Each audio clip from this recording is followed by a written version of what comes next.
Greetings and welcome to the first episode of our true crime fiction series. For those who are hearing our show for the first time, we present crime fiction stories as true crime narratives, and today we will delve into the intriguing case of the Clapham Cook. So, sit back, relax and enjoy the tale. Don't forget to like and subscribe for more entertaining content.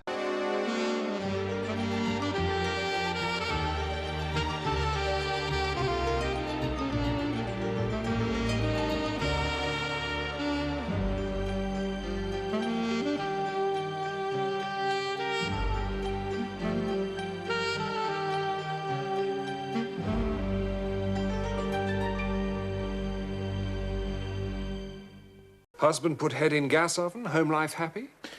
No. Belgravia, an overseas bank clerk, absconds with fortune. How much is this fortune? £90,000. No. That's a king's ransom, Poirot. When it is used to ransom a king, it becomes interesting to Poirot. Missed typist of 21. Where is Edna Field? Oh, no. There's good stuff here, Poirot.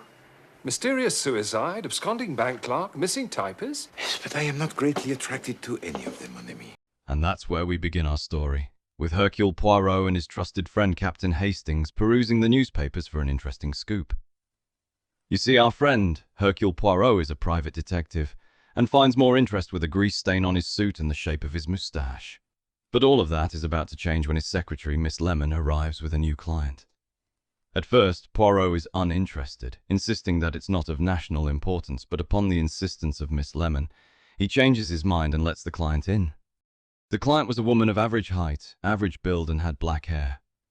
She was dressed in an orange coat, an orange hat, black trousers, a brown scarf, and carrying a small umbrella. Despite not standing out as someone of great repute, Poirot still listened to her plead her case. Her main concerns seemed to be about his appearance, which was somewhat odd considering that he was more worried about a grease stain on his suit and the shape of his moustache than other matters like a suicidal person, an absconded bank clerk, and a missing typist. However, one thing was clear. Poirot was a good detective. A very good detective he is. He is indeed skilled enough to have several tales written about him in the newspapers. Now, it is common knowledge that the press has a habit of exaggerating, which could very well be the reason behind Mrs. Todd's apprehension. Nevertheless, after a brief time, and a slight bruise to his ego, Poirot listened. He listened intently, eagerly awaiting some story of national or even international importance. However, much to his disappointment, the tale she had to tell was not what he anticipated. Mrs. Todd spoke firmly. "I'll tell you what I want. I want you to find my cook." For a few moments, an eerie silence hung in the air as Poirot was taken aback, unsure of how to respond. But after a while, he finally managed to utter, "I'm sorry, madam, but I do not touch that particular type of business. I wish you good day." Upon hearing Poirot's response, Mrs. Todd became quite irritated. Although she kept her voice under control, there was an obvious note of anger in her tone. "So that's it then? Are you too proud? You only deal with government secrets and royal jewels, eh? Well, let me tell you, Mr. High and Mighty Poirot, a good cook is a good cook. Losing one is as devastating as pearls to a fine lady." Madame, you are in the right and I am in the wrong. Your remarks are just and intelligent. With those remarks, Mrs. Todd managed to restore her composure and even put on a smile. The mood had lightened, and Poirot wasted no time in setting off with Mrs. Todd, accompanied by Hastings, to her abode at 88 Prince Albert Road, in the neighborhood of Clapham.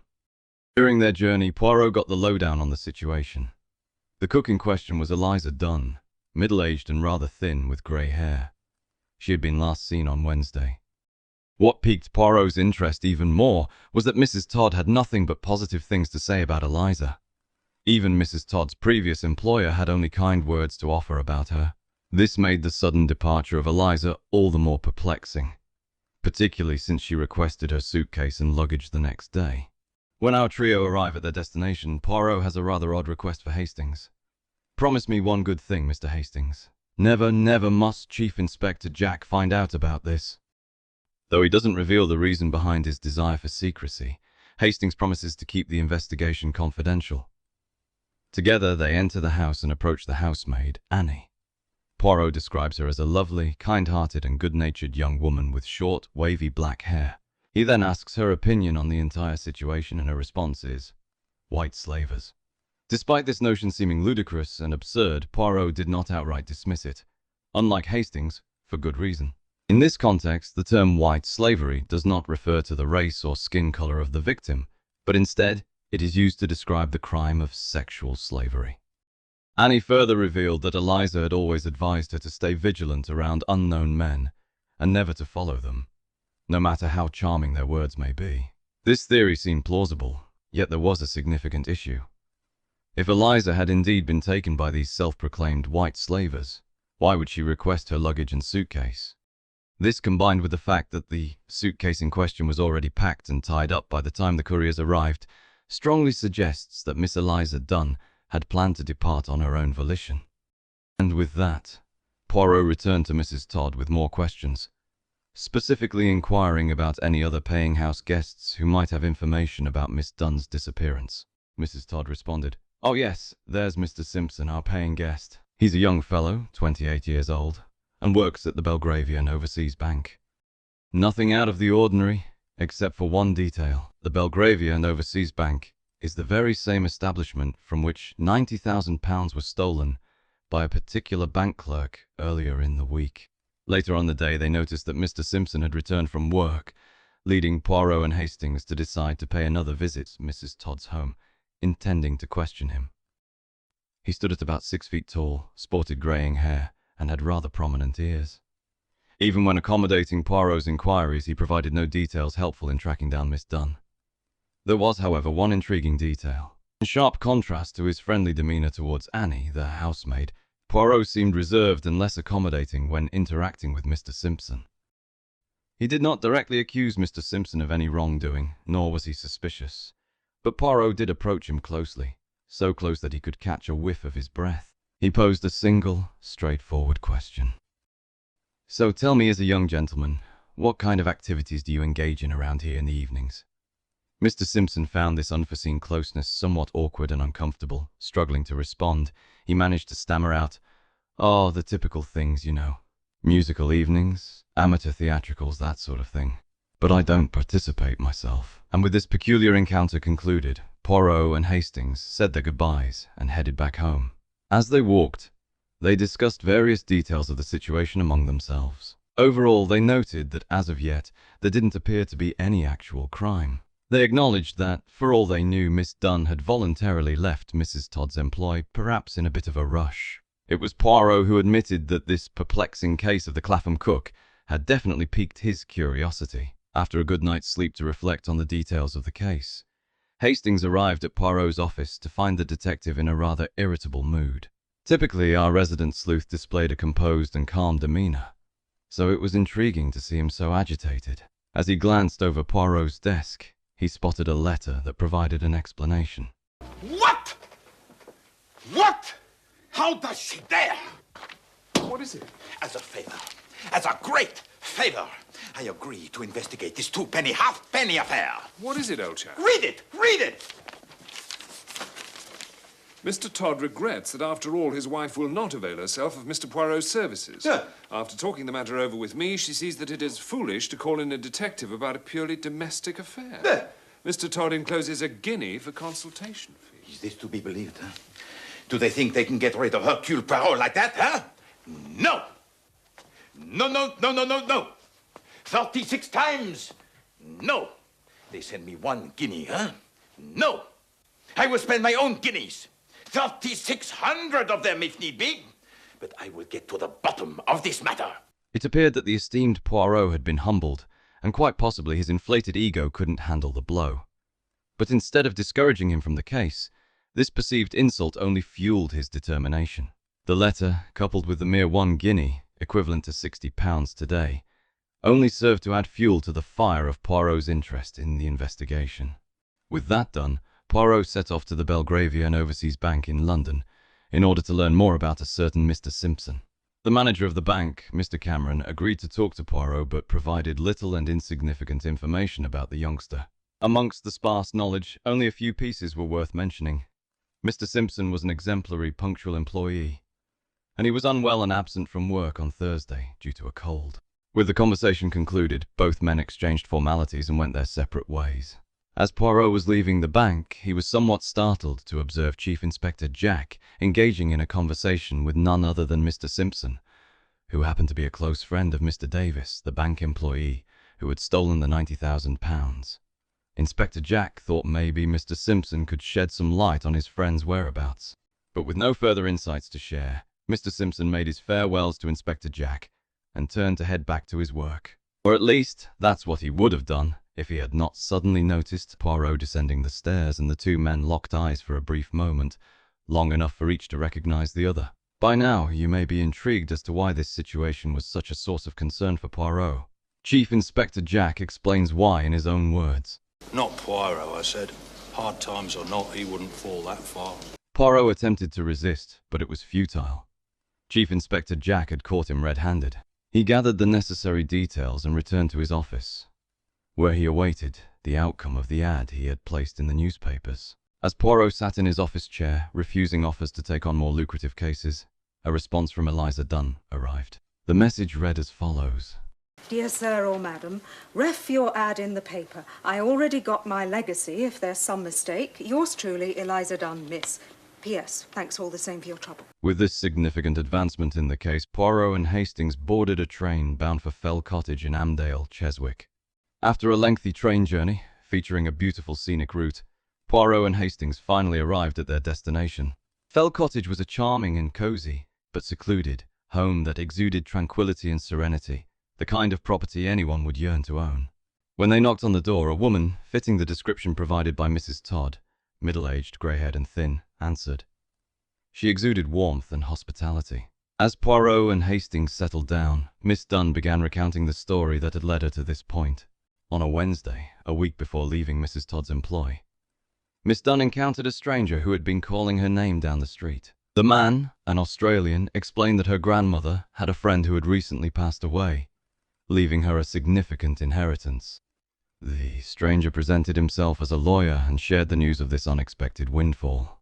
Initially, she was skeptical, but when the man showed her a supposed will and testament as well as a business card identifying him as Benjamin Crochet, an attorney at law for Erst and Crochet, her doubts were somewhat dismissed. However, there was an odd clause in the documents that she should cease her work as a domestic servant before receiving the inheritance. Considering that she had been working for Mrs. Todd for over 10 years, this strange requirement seemed like a cruel prank. But not to fret.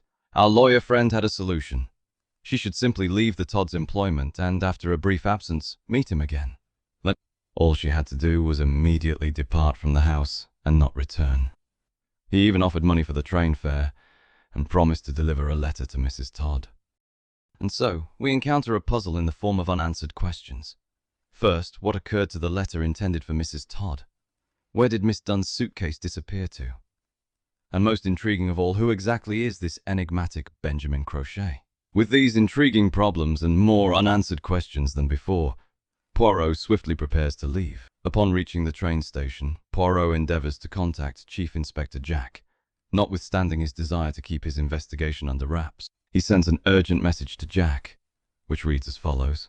His conversation with Jack was interrupted by the arrival of their train. As they boarded, aware that they were powerless to act until reaching their destination, Poirot and Hastings engaged in an amusing dialogue. Poirot shared the insights he had gathered from his talk with Miss Dunn. Why should Jack want Simpson all of a sudden? What's Simpson supposed to have done? Hastings, my friend, the little grey cells are not working today, huh? They take a little vacances, huh? It's to do with this Eliza, isn't it? No. We have moved beyond the petty sphere of cooks from Clapham, Hastings. Then it's something to do with this Australian fellow. There is no Australian fellow. Yes, there is. She told us about him. Do you remember when we interviewed Simpson? Interviewed Simpson? No. In his little room at the house in Clapham? Oh, right, the lodger, yes. Do you remember I asked him if he took an interest in amateur theatricals? Yes, I do, as a matter of fact. Why do you think I asked him that? Why? Well, making conversation, I suppose. I asked him that because he had recently been wearing a false beard. He had a tiny trace of gum arabic in his, what do you call it here? Sideburn. Sideburn. Yes. Do you see? Oh, right, yes. Bon.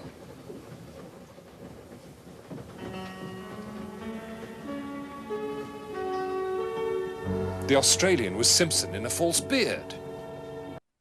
Hastings' comment prompted a satisfied smile from Poirot, who looked pleased with himself after his nap. Just from a short interview and an anecdotal account, Poirot had unravelled a bogus inheritance, a false identity, and a bank heist worth over £5 million. Indeed, Poirot had good reason to smile. Upon arriving at Mrs. Todd's abode, Poirot and Hastings were met with a scene of police activity, as a result of the urgent message that had been passed on to Chief Inspector Jack. However, not all was well. Mrs. Todd was furious at the intrusive number of officers, and she had some harsh words for Poirot. Well, and if it isn't Mr. Poirot? It is. Is the lady of the house in? The Chief Inspector's here. Mr. Poirot! Ah, Mrs. Todd, good I don't know how you have the impertinence to show your face here again. But, Mrs. Todd... You were paid off, Mr. Poirot. You were paid off handsomely. Well... And then look at this. We've got policemen crawling all over the house. You're not too popular in Clapham this morning, Poirot. Bit of a wild goose chase, this. As far as we can ascertain. With no assistance from others forthcoming, Poirot resorted to a desperate gamble, questioning the housemaid Annie. Recalling her earlier interactions with him, she stealthily opened a window, permitting them to communicate without drawing attention. Despite the brief nature of their conversation, she divulged crucial details about the perplexing trunk and its role in the case. Annie revealed several key details. The trunk was exceedingly heavy, taking 3 men to carry it downstairs.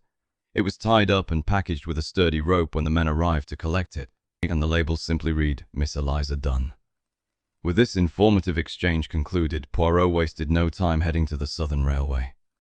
On reaching the front desk, Poirot and Hastings encountered a rather rude man who offered to show them around the warehouse and answer any questions they had, but only after being briefed on the commotion. It was at this point that Poirot disclosed the contents of the trunk, a corpse, specifically belonging to Mr. Davis. While the warehouse worker didn't seem overly concerned about the situation, he shared with Poirot and Hastings that he had been approached by an Australian man with a beard. The man claimed to be Miss Eliza Dunn's uncle and requested the package to be shipped to Glasgow. And the warehouse worker generously offered this intriguing detail. The man paid for the package in British pounds, but some of the notes had the word Bolivia written on them. With this vital information, Poirot believed he had solved the case and, along with Hastings, hurried to Scotland Yard, eager to prevent Mr. Simpson from fleeing to Bolivia. Once in the office, Poirot revealed his findings to Chief Inspector Jack. He explained that Mr. Simpson had orchestrated the theft of £90,000 from the bank on Wednesday, knowing that Mr. Davis would be at home that day. Mr. Simpson had feigned a cold, knowing that the theft wouldn't be discovered until the next day, pinning the blame on Mr. Davis in the process. Simultaneously, Mr. Davis was invited back to his home, as Miss Eliza Dunn was unaware of the deceit, enjoying her fake inheritance, a rented cottage in the countryside, with 3 months' rent already paid for by Benjamin Crochet. Meanwhile, Mrs. Todd was out shopping and her husband was at work. Seizing the opportunity, Mr. Simpson killed Davis, concealing his body in the worn-out trunk of Miss Dunn's belongings. This explains why Mr. Simpson insisted on using such a dilapidated trunk. His intention was to use one that couldn't be traced back to him. He then ordered the trunk to be dispatched to Glasgow, while he prepared to board his ship to Buenos Aires, where he would then take a train to Bolivia. His ultimate goal was to escape and live a life of opulence. Now, as Poirot laid out all the evidence, Chief Inspector Jack received an alarming call. The missing trunk had been located, and inside was the body of Mr. Davis. With this conclusive proof, Chief Inspector Jack had the necessary confidence to arrest Mr. Simpson. But they first had to find him. Poirot, Hastings, and Jack then hastened to the docks, only to discover a major obstacle upon their arrival. The boat set to depart for Buenos Aires had been delayed due to inclement weather. It seemed all hope was lost. Chief Inspector Jack seized the moment to playfully tease Poirot. Our triumphant trio raced to the ship destined for Venezuela.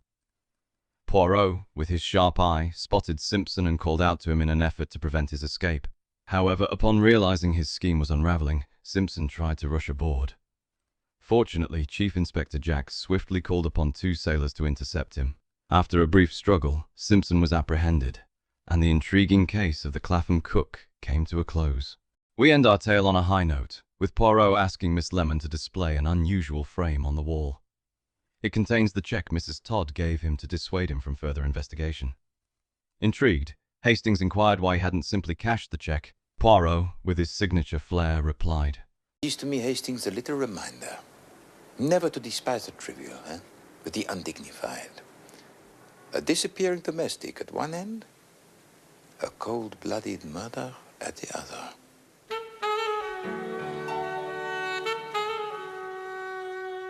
Thank you for taking the time to listen.